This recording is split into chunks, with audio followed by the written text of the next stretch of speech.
Je leur souhaite un bon apprentissage durant ces journées.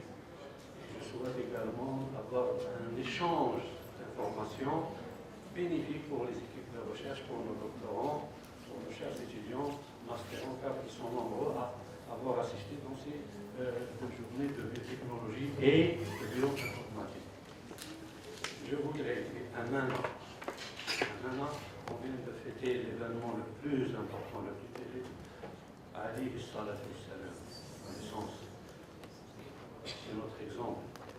Je voudrais, passons par des événements aussi significatifs et aussi puissants, profonds, je voudrais également m'incliner respectueusement devant des gens que vous ne connaissez peut-être pas, mais qui ont marqué l'université de Constantine, des enseignants qui ont souffert à former des gens, à créer des spécialités. Je cite en l'occurrence le professeur Rachid, c'est présent qui va nous honorer par des présentations. C'est le number one, c'est le premier à avoir initié la chimie des plantes, la biochimie des plantes, et avec les productions des éditions de 2009, datant de 2009, dans les éléments de biochimie végétale, par exemple. Ce sont des gens donc, qui ont leur mérite et leur passé. Je m'incline respectueusement en votre nom devant ces personnalités. Comme bien sûr, je voudrais également remercier notre administration qui a vraiment prêté main forte pour qu'on puisse être présent ici. Je voudrais également remercier ceux qui ont accepté nos invitations personnelles, en l'occurrence le professeur Hamidi Bouad. Je ne la vois pas parce que de loin je vois bonjour. Et donc elle a bien accepté, c'est le premier doctorat de bioinformatique biochimique réalisé en moitié avec l'Université de Belgique.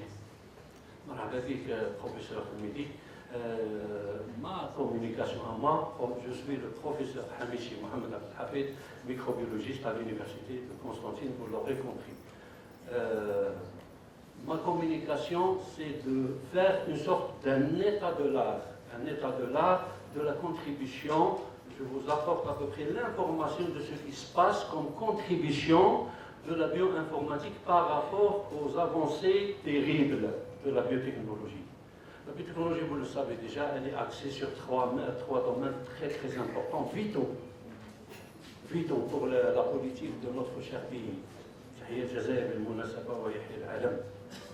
trois politiques de notre recherche sont la sécurité et la santé du citoyen, la sécurité alimentaire et bien sûr la sécurité de l'énergie. Cette thématique et la biotechnologie interviennent dans tout le monde. Un outil très important pour la biotechnologie, c'est justement la bioinformatique, comme nous allons le voir. Parmi les approches de la bioinformatique, parmi les contributions de la biotechnologie, ce sont les modélisations biostatistiques, mathématiques, bioinformatiques qui permettent aux gens de la biotechnologie, c'est-à-dire en l'occurrence vous les biologistes, vous avez un outil de décision par rapport à des situations. J'accepte, j'accepte pas, je fais passer, je ne fais pas passer. Cette variété est-elle bonne ou je la rejette? Cette séquence, je la jette ou je la rejette? Elle fait partie de mon génome ou non? Vous prenez des décisions pareilles en utilisant quoi? Des modèles bioinformatiques qui permettent ceci. Donc, d'abord, je le répète, nous avons une équipe de bioinformatique néonatale, parce que la spécialité elle-même, elle a naquis aux environs de 74-75. On a commencé à entendre parler de cette bioinformatique, principalement en Suisse, pas aux États-Unis, comme pense tout le monde, la plupart en tout cas. Non, ça se passe en Suisse. Et la bioinformatique, elle a commencé par l'analyse des protéines au lieu des génomes, en plus. Et puis, ça s'est réparti. Vous savez que les Américains, dès qu'ils comprennent quelque chose, ils dépassent tout le monde. Et avec l'avancée de l'Internet au début des années 80, etc., la bioinformatique donc, a connu donc, un développement très important. Et les premiers diplômes ont vu le jour déjà vers les années 85, en Europe, 95, 96, et les premiers diplômes ont été déjà donnés à l'échelle européenne. C'est-à-dire un léger retard par rapport aux États-Unis. Notre équipe, elle assure déjà des enseignements au niveau d'une licence de bioinformatique. M. Chili en parlait tout à l'heure. Et nous avons créé également un master, nous sommes à notre 4e promotion. je le dis avec mon fierté, nous avons des thématiques de master qui sont arrivées à des publications internationales, c'est-à-dire du genre I3E par exemple. Ça fait plaisir de voir des étudiants de cette allure. Au niveau de la recherche, on le disait tout à l'heure, nous proposons donc, Inch'Allah, un D en bioinformatique. On espère que les choses se dérouleront. À ce niveau-là, on a été très bien assisté par monsieur le vice-doyen chargé de la postulation, en l'occurrence le professeur Wabah. Il nous a beaucoup aidé parce qu'il a compris l'importance de la bioinformatique, il le sait, lui, le biochimiste, le grand pédagogue. Il connaît le poids de l'informatique actuellement, parce que c'est le dénominateur commun de toutes les spécialités. Je suis un microbiologiste, mais je suis obligé de connaître la bioinformatique. C'est un outil indispensable, c'est un petit peu le dénominateur commun de toute la biologie et même de toutes les applications cliniques, agronomiques, vétérinaires. Là où il y a de l'ADN et des protéines, vous aurez besoin de la bioinformatique et de l'analyse de vos données. Partout dans le monde, si vous faites un tour vous naviguez de tour, ne faites pas le Jules Verne, ne faites pas 80 jours quand même, faites qu'un tour virtuel, vous verrez qu'il y a plein de publications maintenant à l'échelle génomique. Il y en a plus de 400 000 publications à travers le monde. Ça veut dire quoi? Que les gens ont des données finalement. Ça veut dire quoi? Ça veut dire que la biotechnologie a beaucoup contribué. On arrive à séquencer des génomes. Au lieu de faire 20 ans comme pour le projet du génome humain, maintenant on le fait en 2 heures avec des résultats finis. Mais ils ne se portent pas sur un flash disk tellement énorme, ça fait 360 gigas. Et donc c'est terrible comme information. Ce sont des séquences, des millions de nucléotides, des milliards de nucléotides. Vous allez tirer l'information comme où est le gène de telle protéine, où est la partie qui régule tel gène, où est telle structure. Donc c'est pas évident. Vous avez 3 chromosomes chez l'être humain. Ce gène, il appartient à quel chromosome? 13, 15, 1. Donc, l'outil bioinformatique vient pour faire cette lecture et pour vous donner une aide à prendre les bonnes décisions, pour donner la bonne séquence aux gens, parce qu'un chromosome qui est mal construit veut dire que vous faussez les informations aux gens. Vous dites à la personne que vous avez un G, c'est un synonyme d'une maladie héréditaire. Donc attention, il ne faut pas mettre un G comme ça. Peut-être que c'est un A. Ce qui fait, la bioinformatique est là pour aider donc le bioinformaticien, le biotechnologue à vérifier ces résultats avant de les communiquer aux personnes intéressées. La maison qui a dominé le séquençage à l'échelle mondiale, c'est Illumina, vous avez entendu parler.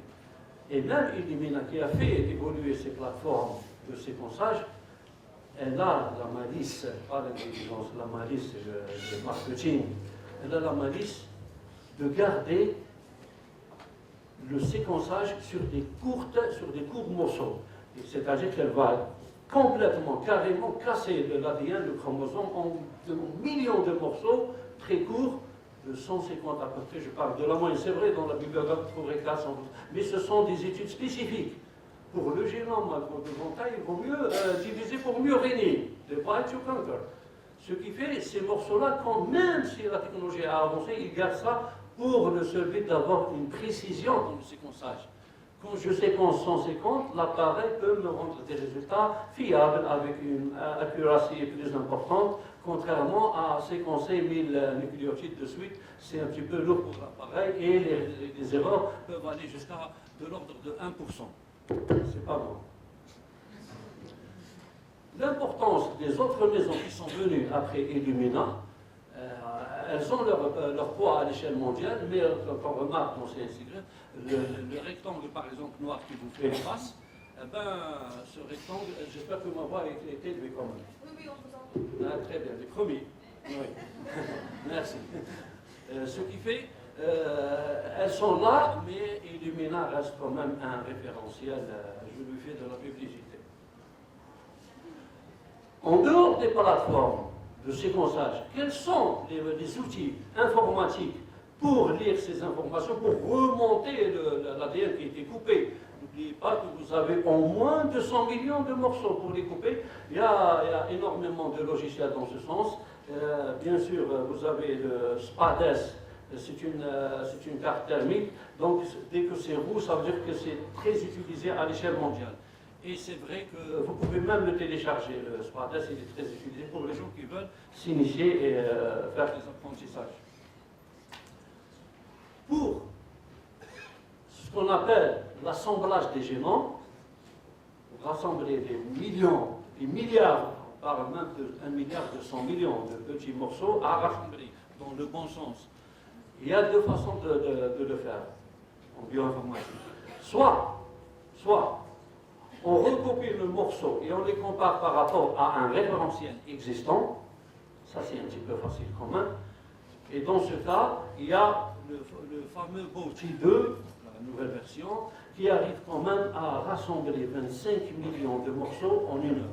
Et c'est pour ça que donc, la génomique est maintenant, elle ne dure pas 20 ans, elle dure que quelques heures, 2-3 heures, vous avez votre génome avec cette force de lecture.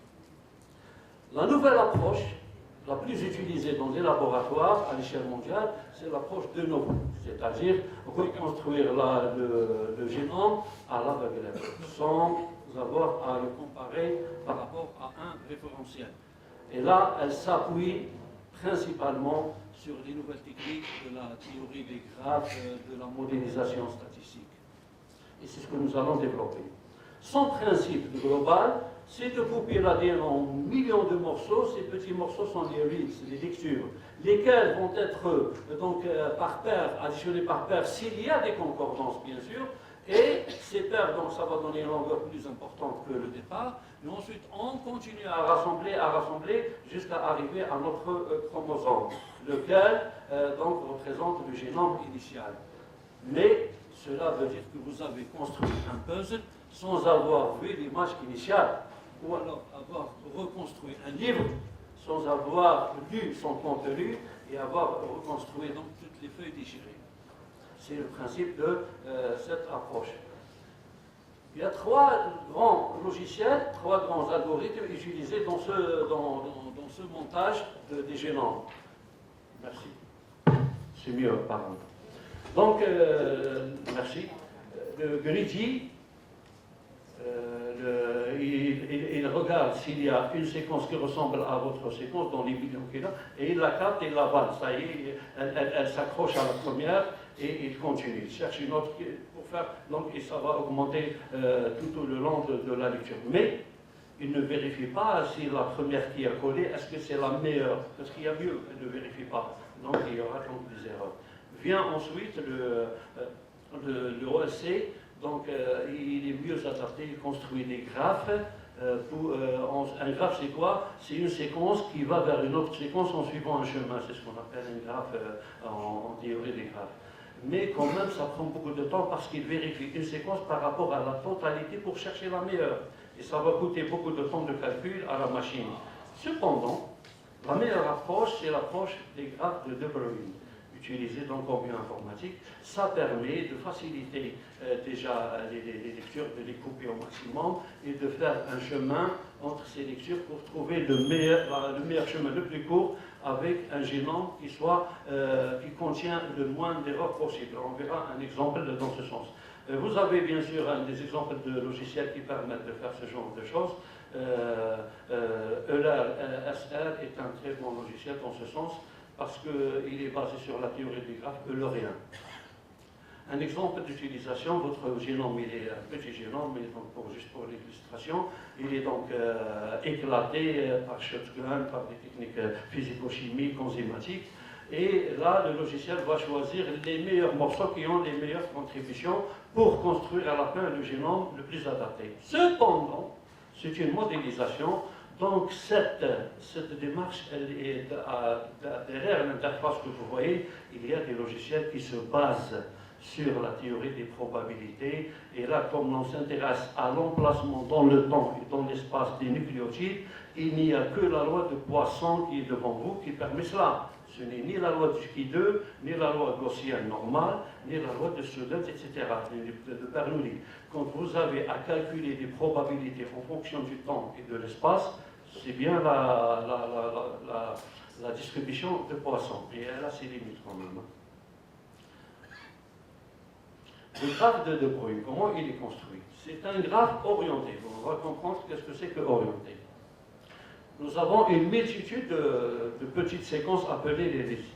Lui, ce qu'il va faire, il va essayer de les couper de sorte à avoir des nombres impairs. Celui du milieu, il est à la fois présent à gauche et à droite quand il coupe. Donc, si j'ai un A, C, A, G, j'aurai un A avec le C, C, A et AG. Donc, s'il est à la fin, je parle de suffixe. S'il est au début, je parlerai de préfixe. Et je choisirai le chemin suffixe, préfixe, comme va le faire le dialogue. Vous voyez? Et donc, il continue à joindre tous les suffixes qui ont la même lettre commune. Et donc, ça donne un graphe dans ce sens. Jusqu'à la fin, pour vous donner, vous proposer, là c'est un petit exemple, là, mais vous avez des millions de petites séquences, pour vous donner à la fin ce que vous voyez en bas, 17 nucléotides associés. Par exemple, à la fin du graphe, vous avez un GTT. Si vous prenez la séquence, à la fin, le 15, le 16, le 17, c'est un GTT. Le Markov, principe de cette conférence, là j'ai parlé des problèmes relevés au moment du séquençage et de l'assemblage. Que vient faire Markov avec ça? Comment il va corriger? D'abord, quand vous avez des séquences non parlantes, c'est des molécules là, codées par 4 lettres, ACGT dans le cas de l'ADN, elles vont parler comment elles sont mises, il faut les faire parler, il faut annoter ces séquences, il faut les faire parler. Soit en faisant des alignements bioinformatiques pour chercher les similarités, les identités et donc avoir une idée, si je ressemble à ce gène dont je connais l'activité, ce gène donc là, il est frère, il est similaire, donc ça va très vite. Cependant, il y a des algorithmes pour faire ça.